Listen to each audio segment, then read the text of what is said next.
चालणारे रस्ते. कोणी शाळेत जातं आहे, कोणी नुसतं फिरायला चाललं आहे, कोणी कामाला चाललं आहे, तरी कोणी कामावरनं परत आहे. बसला जायला जागा करते.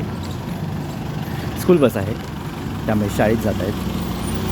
काही टू व्हीलरवरनं जात आहेत, काही त्यांच्या कारवरनं जात आहेत, काही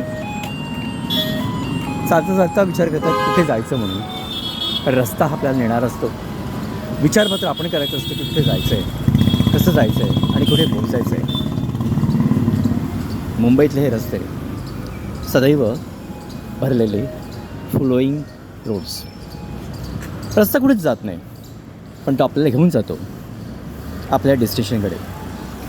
आपलं डेस्टिनेशन आपण ठरवायचं आणि अर्थात त्या डेस्टिनेशनही असं असावं की जे आपण खरंच तिकडे थांबायचं का असा विचार करायचा.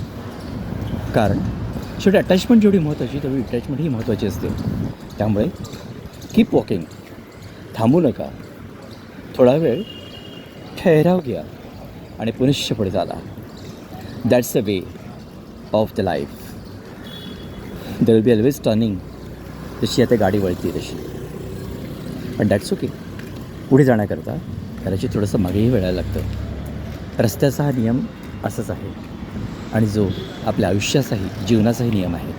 तेव्हा keep walking, keep going ahead, keep having the good things in mind so that you can also be on a proper road which will lead to a life.